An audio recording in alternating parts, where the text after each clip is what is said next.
నిన్ను గొప్ప చేయ మొదలు పెట్టేదను. దేవుడిని ప్రభు అంటున్నాడు, యెహోషువ నువ్వు భయపడొద్దు, ఈ ప్రజల ముందు నేను నిన్ను గొప్ప చేయ మొదలు పెట్టేదను. దీన్ని ప్రారంభించేది ఎవరు? దేవుడే. నీకు నువ్వు గొప్పలు చెప్పుకోవడం కాదు. కొంతమంది డబ్బా కొట్టుకుంటూ ఉంటారు, నేను గొప్ప, నా పేరు గొప్ప, గొప్ప గొప్ప గొప్ప గొప్ప అని చెప్పుకుంటూ, అంటే డబ్బా కొట్టుకోవడం. లాస్ట్కి కప్ప అవుతారు. గొప్ప గొప్ప ఏమవుతుంది? కప్ప అవుతుంది. కప్ప అయ్యే పరిస్థితి మనకొద్దు. మన గురించి ఎవరు మన గురించి మనం చెప్పనక్కర్లా.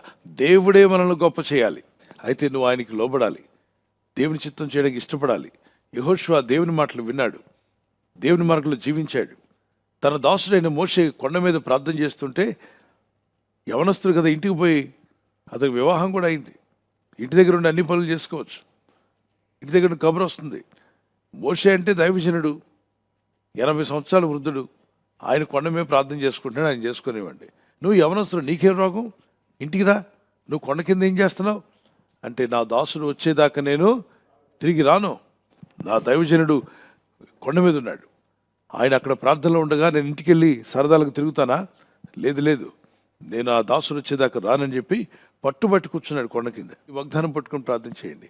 మీ ప్రభా, ఈ వాగ్దానం నా కుమారుడు నెరవేర్చు, నా కుమార్తెలు నెరవేర్చు, మీరే గొప్ప చేయ మొదలు పెట్టండి.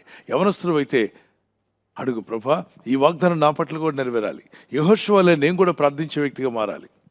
నీ సన్నిధిలో కనిపెట్టి మనసు నాకు దయచేయి. నన్ను గొప్ప చేయ మొదలు పెడితే దాన్ని ఎవరు ఆపలేరు నాయన.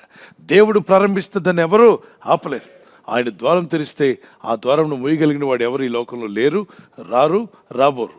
మనకు ఘనత, మనకు పేరు, ప్రఖ్యాతులు తూర్పు నుండి, పడమటి నుండి, ఉత్తరం నుండి, దక్షిణం నుండి రావు, కానీ యెహోవా వలనే మనకు హెచ్చు కలుగును. తూర్పు నుండి అయినను, పడమటి నుండి అయినను, అరణ్యము నుండి అయినను హెచ్చు కలగదు. హెచ్చు అనేటువంటిది తూర్పు నుండి రాదు, పడమటి నుండి రాదు. అంటే వెస్ట్రన్ కంట్రీస్కి వెళ్తే నేను గొప్పవాడిని అవుతానండి? కావు నాయన. వెస్ట్రన్ కంట్రీస్కి వెళ్ళి కూడా అనేక మంది నష్టపోయారు, ఇబ్బందుల్లో పడ్డారు, చాలా లాస్ అయిన వాళ్ళు ఉన్నారు, చాలా శ్రమంలో పడిన వాళ్ళు ఉన్నారు, పాపంలో పడిపోయిన వాళ్ళు ఉన్నారు. మనం లోకాన్ని బట్టి కాదు, పాపాన్ని బట్టి కాదు, దౌర్జన్యం వల్ల కాదు మనం పైకి వచ్చేది. దోచుకోవడం వల్ల మనం పైకి రాము.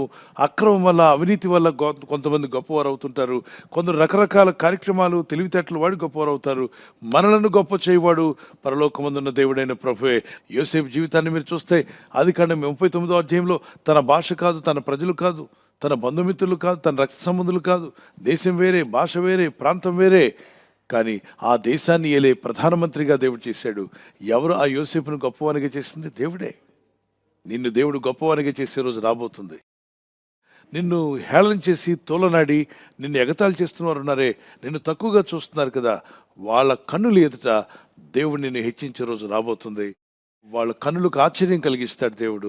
ఏంటి ఈ వ్యక్తి ఇలా దీవించబడ్డాడు, ఏమిటి ఈమె ఇలా దీవించబడింది, అసలు వీళ్ళు పని అయిపోయింది, వీళ్ళు పైకి రారనుకున్నాం కదా, హౌ దే ఆర్ బ్లెస్డ్ అని మీ గురించి ఒకరు మాట్లాడుకునే రోజు వచ్చునుగాక.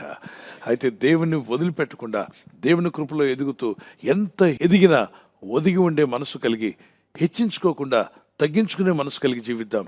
ఎప్పుడు కూడా నేను గొప్ప, నా ఊరు గొప్ప, నా పేరు గొప్ప అని పక్కన పెట్టి, నా దేవుడు గొప్ప, నా దేవుని వాక్యం గొప్ప, పరిశుద్ధాత్ముడు గొప్ప. మన గొప్పతనాలు కాదు, మనకు ఎవరు గొప్పతనం కావాలి? దేవుని గొప్పతనం కావాలి. Shall we pray to God. ఈ మాట పట్టుకుని ప్రే చేయండి. ఈ వాగ్దానం ఎత్తి, తండ్రి నీవు గొప్ప చేయ మొదలుపెట్టినప్పుడు దాన్ని ఎవరు ఆపలేరు ప్రభా. నీవు నన్ను గొప్ప చేసినప్పుడు ఆ గొప్పతనాన్ని ఎవరు తీసేయలేరు నాయన. యెహోషువను గొప్ప చేసిన దేవుడే నీ జీవితాన్ని కూడా గొప్ప చేయగలడు. నీ శత్రువుల కన్నుల ఎదుట నిన్ను దేవుడు గొప్ప చేసే రోజు రాబోతుంది ప్రభా. ఈ వాగ్దానం నా పట్ల నెరవేర్చు నాయన. నన్ను తూలనాడి నన్ను అవమానపరుస్తున్న వారి మధ్యలో కూడా నీవే నన్ను గొప్పవానిగా చేస్తావు. నా కుటుంబాన్ని, నా పిల్లలను, నా ఇంటి వారిని దీవించేవాడు నీవే. నీ ప్రజలను తాకండి మా ప్రభా. ఈ లోకంలో మేము జీవిస్తున్నప్పుడు మా ఆత్మీయ యాత్రలో అనుదినము నీ కృపను, నీ దయను తలంచుకుంటూ నిన్ను స్తుతిస్తూ జీవించే కృపను మాకు దయచేయండి. మీ రెక్కల చోటున మమ్మల్ని కాచి కాపాడారు, ఇక ముందు కూడా మమ్మల్ని కాపాడబోతున్నారు. ఈ రాత్రి నెమ్మదితో పండుకొని సురక్షితంగా కాపాడబడినట్లుగా నీ అగ్ని కంచి వేసి మమ్మల్ని కాపాడండి. మీ చిత్తములో కొనసాగే కృప మా అందరికీ దయచేయమని యేసుక్రీస్తు ప్రశస్త నామములో వీరందరికీ చక్కని నిద్ర దయచేసి తెల్లవారు లేచి కృపను మాకిమ్మని క్రీస్తు నామములో అడిగి వేడుకుంటున్నామా పరలోక తండ్రి. ఆమేన్, ఆమేన్. ఈ వాగ్దానం విని ఊరుకోవద్దు. వాగ్దానం విన్నాక ఆమెను చెప్పి ఇతరులందరికీ షేర్ చేయండి, లైక్ చేయండి. అలాగే సబ్స్క్రైబ్ చేయని వారు అందరూ సబ్స్క్రైబ్ చేయండి. ఈ దేవుని మాటలు అనేకులకు చేరవేయండి.